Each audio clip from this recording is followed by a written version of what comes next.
네, 여러분 안녕하세요. 김지우 목사입니다. 오늘도 역시 우리 말씀 묵상 같이 보도록 하겠습니다. 오늘 말씀은 잠언 3장 1절에서 12절 말씀, 3장 1절에서 12절 말씀 먼저 보도록 하겠습니다. 내 아들아, 나의 법을 잊지 말고 나의 명령들을 내 마음에 간직하여라. 그리하면 내가 장수하고 평강을 누리게 될 것이다. 너는 인애와 진리를 버리지 말고 그것들을 내 목에 메어 걸며 내 마음판에 새겨라. 그러면 내가 하나님과 사람 앞에서 은총과 귀중히 여김을 받을 것이다. 너무 마음을 다하여 여호와를 신뢰하고 내 자신의 명철을 의지하지 말라. 너는 모든 일에서 그분을 인정하여라. 그리하면 그분이 내 길들을 평탄케 하실 것이다. 너는 스스로 지혜로운 채 하지 말고 여호와를 경외하며 악에서 떠나라. 그것이 내 몸에서 양약이 되고 내 뼈들을 윤택하게 할 것이다. 내 재물과 내 모든 소산으로 첫 열매를 드려 여호와를 공경하여라. 그러면 내 창고들이 가득히 채워지고 내 큰 통들이 햇 포도주로 넘칠 것이다. 내 아들아, 여호와의 훈계를 거역하지 말고 그분의 책망을 싫어하지 마라. 여호와께서 사랑하는 자를 꾸짖으시니 마치 아버지가 기뻐하는 자식을 꾸짖는 것 같이 하시다. 아멘. 네, 사랑하는 여러분, 오늘 말씀은 지난 말씀에 이어서 잠언의 말씀, 어떠한 것이 지혜로운 삶인지, 삶 안에서 지혜로운 삶이 무엇인지에 대한 실제적인 예에 대해서 볼 수 있는 그런 말씀이라 할 수 있겠습니다. 다음 주 잠깐 볼까요? 말씀 읽고 빈칸에 알맞는 말을 넣어 말씀을 완성하세요. 너는 띠를 다하여 띠를 띠하고 내 띠의 띠를 띠하지 마라. 너는 띠 일에서 그분을 띠하여라. 그리하면 그분이 내 띠를 띠하실 것이다. 네, 오늘 말씀 5절과 6절 말씀이네요. 5절 6절 말씀. 너는 마음을 다하여 여호와를 신뢰하고 내 자신의 명철을 의지하지 마라. 너는 모든 일에서 그분을 인정하여라. 그리하면 그분이 내 길들을 평탄케 하실 것이다. 오늘 말씀 5절과 6절 말씀입니다. 여호와께서 꾸짖으시는 사람은 누구인가요? 오늘 말씀 12절 말씀 나와 있죠. 사랑하는 자를 꾸짖으신다라고 나와 있습니다. 사랑하는 자입니다.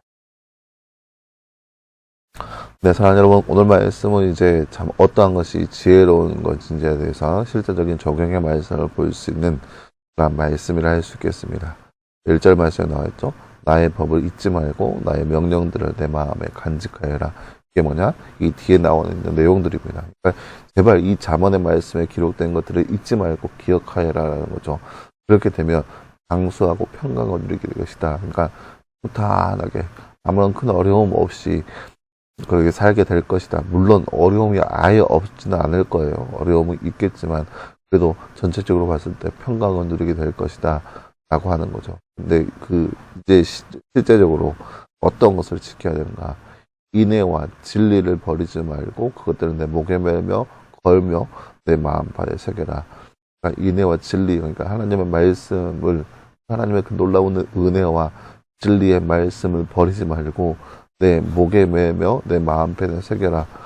그러니까 목에 걸며라는 것은 남들이 다 보일 수 있을 정도로 그렇게 늘 가까이 하고, 그리고 마음판에 새겨라라고 하는 것은 마음 중심에 늘 이것을 중심으로 잡고 그것을 말씀 가운데 살아가라라고 하는 거죠. 그렇게 한다면 내가 하나님과 사람 앞에서 은총과 귀중히 여김을 받을 것이다. 하나님 앞에서 귀중히 여김을 받을 것이고 사람에게도 귀중히 여김을 받을 것이다 라는 거죠. 어떻게 더 깊게 들어가면서 내 마음을 다하고 여호와를 신뢰하고 내 자신의 명철을 의지하지 마라. 모든 일에서 그분을 인정하여라. 그러면 그분이 내 길을 평탄케 하실 것이다. 마음을 다해서 여호와를 신뢰하라, 여호와를 믿으라라는 거예요. 그러면 그분이 그 길을, 우리의 길을 평탄하게 하실 것이다. 다만 스스로 지혜 있는 척 하지 말고 여호와를 경외하여 악에서 떠나라. 그러니까 스스로 내가 잘난 척하지 말고 하나님 앞에 내가 잘난 척하지 말고 그분을 경외하면서 악에서 떠나라는 거죠. 그분을 정말로 존경하고 또 그와 동시에 두렵고 떨림으로 섬기면서 또 동시에 너무나도 많이 살아가는 그런 모습들, 그렇게 살아가라. 그러면 내 몸이 양약이 되고 내 뼈들은 윤택하게, 이것이 모두 유익이 된다는 거죠. 이렇게 사는 것이 우리에게 유익이라고 하는 말씀을 볼 수 있습니다. 쉽게 설명하면 그런 거예요. 이제 저도 어제 얘기인데요. 딸이 어린이집에서 뭐 활동을 한다고 해서 뭔가를 만들어 달라고 했습니다. 딸의 입장에서는 만들 수 있죠. 네, 딸의 입장에서 딸의 그런 어린아이의 기준에서 뭔가를 만들 수 있죠. 이제 구체적으로 설명하면 뭘 만들라고 했냐면은 그 버스 모양의 박스를 만들어라. 버스로 꾸며오라 라고 하는 거였어요. 아이의 기준에서 박스를 꾸미는 거 할 수 있죠. 펜으로 끄적거리면서 할 수 있어요. 하지만 부모가 그런 것을 하는 것이 오히려 아이가 하는 것보다 훨씬 더 수월하고 퀄리티가 올라갈 거예요. 물론 자녀 입장에서 할 수 있죠. 할 수 있다고 생각하고 자기가 지금까지 해왔던 것들을 생각하면서 이거 붙이고 이거 붙이면 된다. 색칠하고 하면 된다. 할 수 있어요. 실제로 저도 박스를 꾸미면서 옆에다 조그만한 박스를 하나 더 주면서 너 이거 꾸며라 해봤어요. 근데 다르잖아요. 확실하게 완전히 다르잖아요. 근데 이걸 놓고 아이가 내가 할 거야 안 해, 엄마 하지마 아빠 하지마 하면서 내가 할 거야 하면은 박스 모양이 어떻게 될까요? 엉망진창이 되는 거예요. 그러면 이제 어린이집 가서 그 엉망진창의 결과물을 가지고 나와야 되는 거죠. 그러면 얼마나 부끄럽겠어요. 얼마나 창피하겠어요. 하지만 부모가 열심히 꾸미는 것을 보면 야 부모님이 이제 잘 만든다. 우리 엄마 아빠가 잘 만든다. 옆에서 도와주는 형식으로 갔는데 그렇게 간다면 정말로 아이가 할 수 있는 그 퀄리티 그 이상의 값어치를 낼 수 있다라는 거죠. 마찬가지예요. 우리의 삶도 내가 할 수 있다. 내가 지금까지 했던 경험과 내가 지금까지 했던 그런 지식들 할 수 있다라고 여기겠지만 하나님이 하는 거에 비해 우리가 하는 것은 너무나도 보잘것없고 말도 안 되게 퀄리티가 떨어지는 거라는 거예요. 우리가 하는 건 뭐냐? 그 하나님 모든 것이 가능하고 모든 것이 뛰어나신 그 하나님을 경외함으로 인해서 그분을 가까이 하는 거예요. 그리고 그분을 신뢰하고 그분을 따르는 거예요. 이것이 바로 내가 잘 사는 방법이라는 거예요. 왜요? 하나님이 우리를 위해서 이것을 하고 있기 때문에 우리가 이것을 하기 위해서 애쓰는 것이 아니라 하나님이 이것을 하는 것을 더욱더 신뢰하면서 그분 가운데 있는 거죠. 그러면 그 결과 이것이 바로 나를 위한 것이기 때문에 내가 오히려 잘 살고 평탄한 길에 살게 된다는 거죠. 그런데 그 뒤에 또 여러 가지 말씀이 나와 있습니다. 내 재물과 내 모든 소산물에 큰 열매를 들여 여호와를 공경하여라. 그러면 내 창고들이 가득히 채워지고 내 통들이 해포도주로 넘칠 것이다. 내 아들아 여호와의 훈계를 거역하지 말고 그분의 책망을 싫어하지 마라.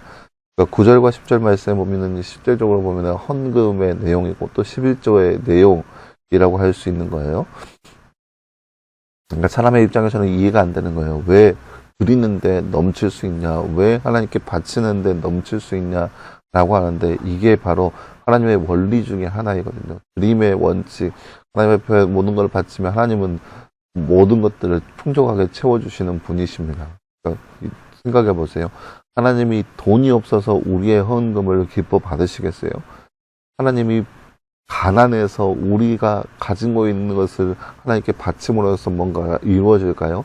하나님의 일을 하는데 이만큼의 재산이 필요한다고 했을 때 우리의 도움이 필요해서 우리의 일을 통하여서 이것을 할 수 있도록 할까요?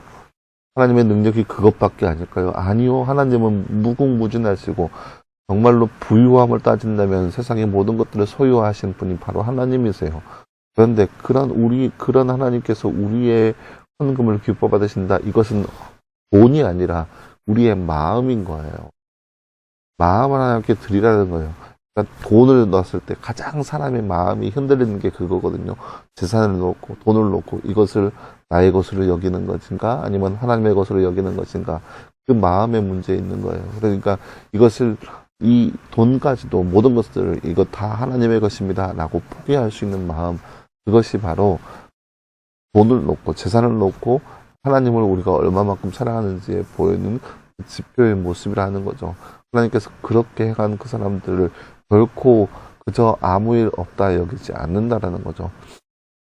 하면서 12절 말씀에 결론을 내립니다. 하나님은 사랑하는 자를 꾸짖으시나 마치 아버지가 기뻐하는 자식을 꾸짖는 것 같이 하신다. 사랑하는 자를 더 꾸짖는다는 거예요. 왜냐? 사랑하니까. 여러분 많은 아이들이 막 뛰놀고 있을 때 막 자기 마음껏 뛰놀고 있습니다. 아버지인 제 입장에서도 많은 아이들이 막 자기 멋대로 사는 거 간섭하지 않아요. 왜냐? 자기들 부모들이 알아서 할 테니까. 근데 내 자식은 옳은 길로, 내 자식은 옳은 판단하는 거, 내 자식은 옳게 자라는 거를 바라는 것이 바로 부모의 마음이거든요. 그러니까 더 훈계하고 이런 거 하지 마라 라고 얘기하는 거예요. 마찬가지죠. 하나님도 우리를 사랑하셔서 우리가 바른 길로 가기를 원하시기 때문에 우리에게 때로는 다그치고 꾸짖기도 하시고 때리기도 하신다는 거죠. 이것이 바로 오늘 말씀의 내용입니다. 결론은 뭐냐? 하나님을 경외하여서 더욱더 그분을 가까이 하라. 그분을 신뢰하고 그분의 말을 따르라. 그분의 말을 더욱더 가까이 하라. 라고 하는 그런 말씀을 할 수 있겠습니다. 이 하루를 살아가면서 더욱더 하나님 말씀을 중요함으로 가까이 하고 그 말씀에 따르며 하나님께서 원하시는 삶을 살아갈 수 있는 저와 여러분의 삶이 되기를 간절히 소망합니다. 함께 기도하겠습니다. 사랑하는 하나님 감사합니다. 주님 오늘 말씀을 통하여서 무엇이 지혜로운 삶인지에 대해서 우리가 말씀을 통해서 함께 살펴보았습니다.